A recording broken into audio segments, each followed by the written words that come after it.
네, 안녕하세요. 성경을 어떻게 읽을 것인가? 9번째 시간입니다. 오늘은 비유, 요지를 파악했는가? 이런 주제로 우리가 좀 살펴보도록 하겠습니다. 이미 우리가 복음서를 배웠죠. 복음서를 배웠는데 그 복음서 안에 있는 비유를 따로 구분해가지고 그 배우는 시간을 갖게 되었습니다. 왜 이게 비유를 따로 배워야 되냐?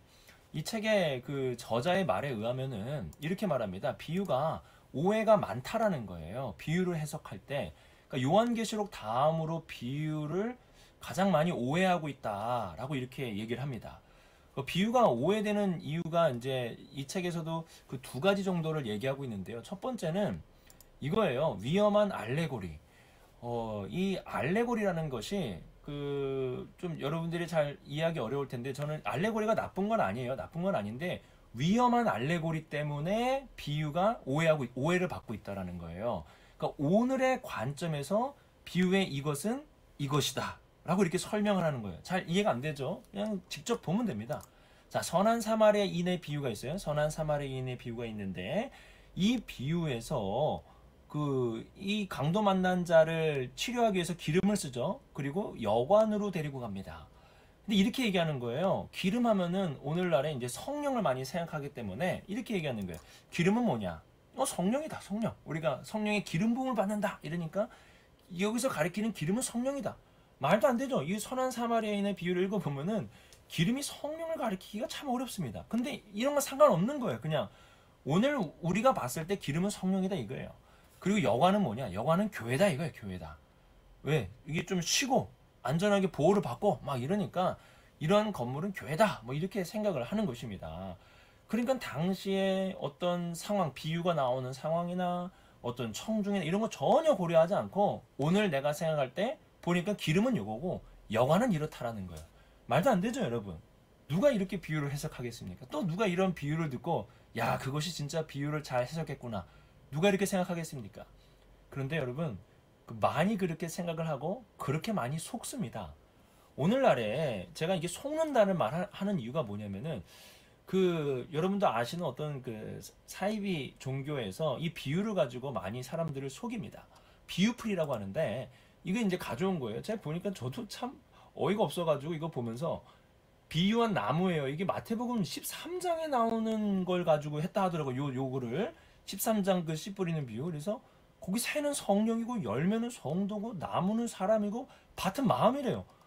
근데 이게 사실은 이게 그럴 수가 없거든요. 이거 마가복음 읽어보면은 이게 그렇지 않아요. 그럴 수가 없어요. 이렇게 근데 그렇다라는 거예요. 이게 참. 그리고 또 이해가 안 되는 거는 마태복음 13장에 나오는 그 누룩의 그 비유입니다. 누룩 섬 아래 뭐 있는 비유인데 여기서 이 여인이 예수님이래요. 가룩 섬 아래는 세 명의 사람이래요. 그릇은 또 뭐 이게 사람이래요. 전 잘 모르겠어요. 어떻게 이거를 이렇게 그 알레고리적으로 이것은 이거다, 이것은 이거다 이렇게 하는지 저는 잘 이해가 안 됩니다. 당시에 이거 이따가 우리가 이제 천국 비유에 대해서 배울 텐데 전혀 이게 의도하지 않았던 거예요. 근데 오늘의 관점으로 이것은 이거다, 이것은 이거다 이렇게 연결을 시키는 겁니다. 이게 위험한 알레고리라는 거예요. 당시의 상황과 당시의 예수님의 의도와 이런 걸 고려하지 않고 그냥 오늘 우리가 봤을 때 이건 이거고 이거는 이거고 이렇게 연결을 시키는 겁니다. 근데 이렇게 연결을 시킬 때 많은 사람들이 혹한다는 거예요.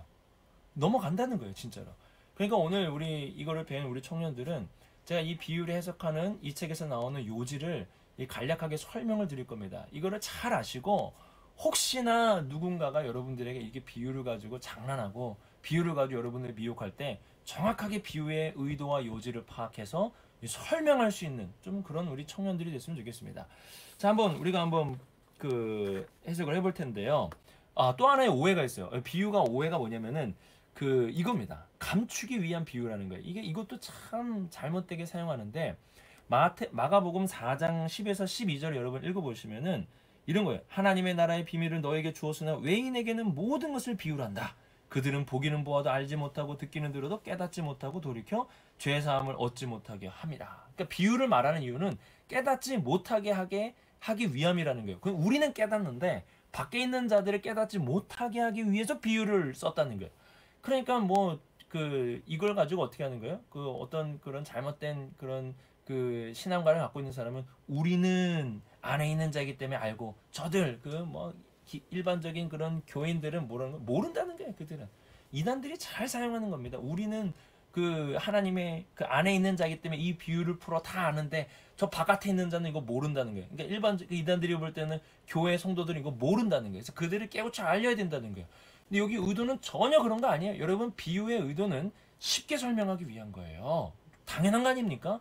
여기서 말하는 의도는 마가복음 4장 10에서 12절은 여기서 말하는 비유는 사실 수수께끼와 같은 겁니다. 수수께끼. 그러니까 비유라는 말이 어떠한 그 다양한 용례가 있어요. 다양한 용례가 있는데 여기서는 수수께끼의 의미예요. 하나님의 나라, 예수 그리스도를 통해서 나타난 하나님의 나라를 의도적으로 부인하는 자들에게는 예수님의 모든 것이 수수께끼인 거예요. 받아들이지 않으니까. 그러니까 예수님 그런 의도로 얘기한 겁니다. 그러니까 원래의 비유의 말씀과는 다른 문맥인 거예요. 다른 문맥이에요. 여러분 비유는 왜 주어졌느냐? 예수님 왜 비유로 말씀하셨느냐? 감추기 위해서 그런 게 아니에요. 비유는요, 즉각 반응을 불러일으키기 위해서 말하는 겁니다. 제가 설교할 때 여러분 예를 들어서 라고 말하는 건 뭐예요? 좀 쉽게 이해하라는 거예요. 이 비유를 듣고 내가 말하고자 하는 것을 빨리 이해하라는 거예요. 감을 잡으라는 거예요. 즉각적으로 반응을 하라는 거예요. 이걸 듣고 잘 이해가 안 되니? 예를 들어서 말이지 라고 하면서 제가 예설이 얘기, 민설이 얘기, 은설이 얘기 막 하는 거 왜 하는 거예요? 반응하라는 거예요. 즉각적으로. 비유의 의도는 바로 여기 있는 거예요. 이거를 듣고 즉각적으로 반응할 수 있도록 청중이 감을 잡을 수 있도록 비유로 얘기한 거지 숨기기 위해서 그런 게 아닙니다.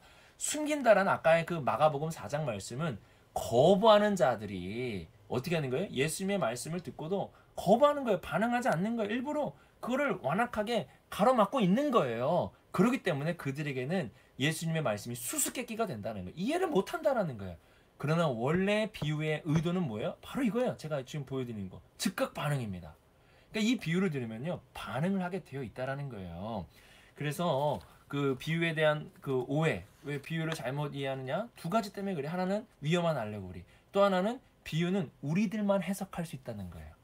그렇지 않아요. 예수님 비유로 말씀하신 이유는 뭐예요? 즉각 반응하고 감을 잡고 또 즉각적으로 반응하기 위해서 예수님께서 비유로 말씀하신 겁니다.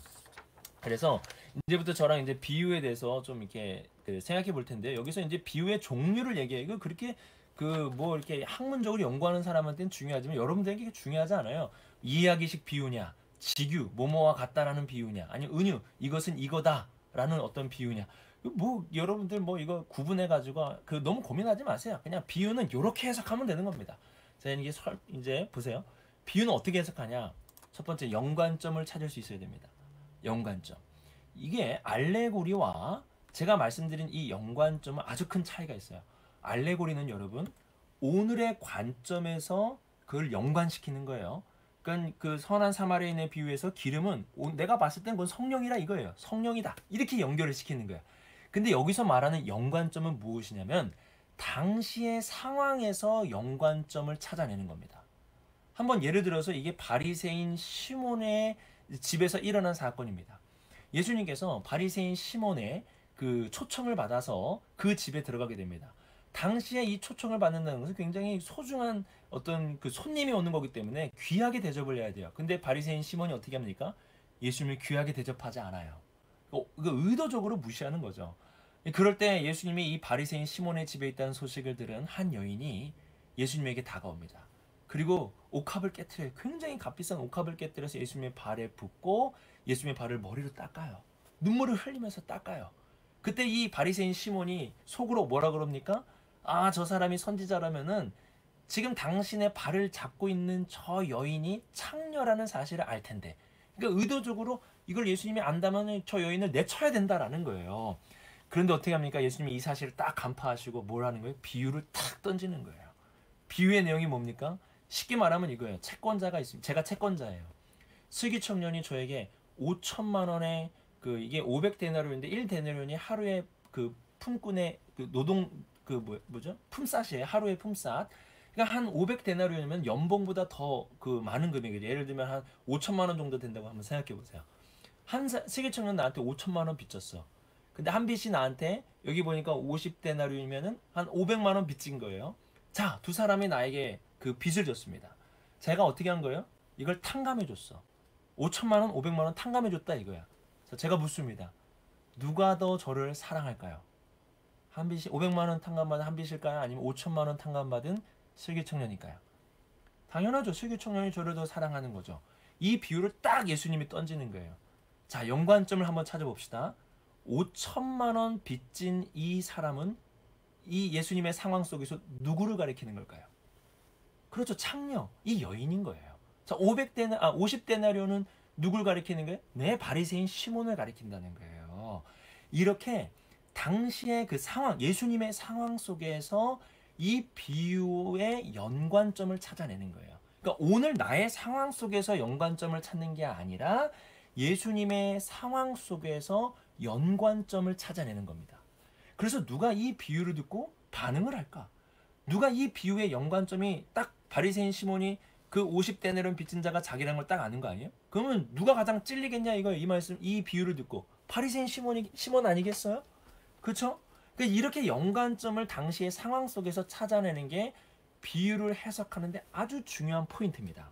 그래서 비유를 해석할 때 여러분 당시의 청중을 찾아내야 됩니다. 상황이 있어요. 그러니까 어떠한 상황 속에서 예수님의 비유를 얘기하세요.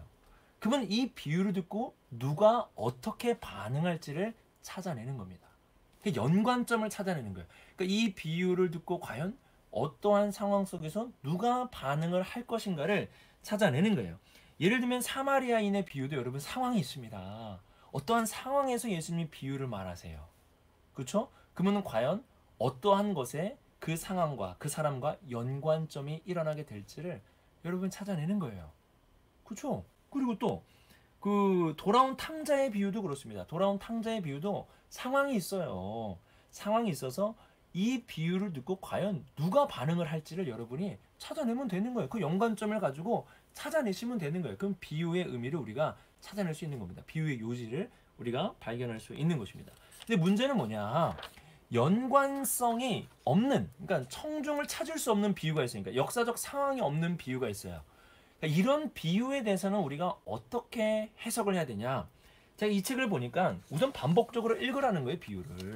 비유를 반복적으로 읽으면은 이 비유를 듣고 누가 반응했을지, 예수님 당시에 반응했을지 생각을 해보라는 거예요. 그러면 어느 정도 우리가 찾아낼 수 있다는 겁니다. 한 예를 들면은 포도원 품꾼의 비유, 우리가 지난 시간에 했었죠. 포도원 품꾼의 비유. 자, 처음부터 그 일을 한 사람과 그 한 시간만 일한 사람, 이 두 사람이 있어요. 근데 똑같은 금액을 줬다 이거예요. 그러면 여러분 이 비유를 듣고 과연 누가 반응을 했을까? 처음부터 열심히 일한 사람이 반응을 하지 않았겠어요? 그죠? 그 사람이 누굴까 과연? 처음부터 열심히 일한 사람. 그래서 한 시간밖에 일하지 않은 사람을 비난하고 왜 그 사람에게 똑같은 혜택을 주냐고 비난했던, 따졌던 사람은 과연 예수님 당시에 누굴까? 이거를 우리가 찾아내는 겁니다. 그러면 어떻게 하는 거예요? 찾아낼 수 있다 이거예요. 그리고 이 책에 보면은 마태복음 18장에 잃은 양을, 그러니까 여기 이제 그거예요. 잃은 한 마리의 양을 찾는 목자의 비유가 나오게 됩니다. 이 비유는 어떻게 해석을 할 수 있느냐? 문맥으로. 마태가 의도적으로 그 앞에 작은 자에 대한 이야기를 합니다. 그리고 이 한 마리의 양이 그 작은 자라는 거예요. 그 작은 자. 그래서 그 작은 자가 얼마나 소중한지에 대한 내용을 하는 것으로 그 문맥으로 얘기를 하고 있다라는 거예요. 그러니까 역사적 상황이 없어도 우리가 그 비유를 반복적으로 읽으면서 과연 여기에서의 이 사람은 누군지를 생각해 보면은 어느 정도 찾을 수 있다는 거예요. 쉽진 않지만. 그리고 문맥으로 우리가 보게 되면은 문맥 안에서도 이런 비유를 해석할 수 있는 힌트가 그 안에 있게 된다라는 겁니다. 그러니까 역사적 상황이 없는 비유여도 어렵겠지만 충분히 우리가 할 수 있다라는 겁니다. 여러분 걱정하지 마세요. 그 역사적 상황이 없는 비유를 가지고 여러분들에게 숙제를 내지는 않았습니다. 걱정하지 마세요. 아주 쉬운 비유를 냈어요. 자, 그리고 하나 더. 하나님 나라의 비유예요. 하나님 나라의 비유에선 여러분 이 두 가지 관점을 딱 기억하시면 돼요. 하나님 나라의 비유는 두 가지의 관점이 있습니다. 그러니까 하나님 나라는 겨자씨와 같다 얘기했을 때 예를 들면은 겨자씨가 하나님의 나라예요? 그렇지 않죠. 겨자씨의 어떤 속성, 겨자씨가 갖고 있는 어떤 모습들을 가지고 하나님의 나라를 빗대어서 설명하는 거예요. 그렇죠? 근데 이 하나님의 나라의 비유에서는 두 가지를 가지고 예수님이 말씀하십니다. 첫 번째는 임박성이에요. 임박성.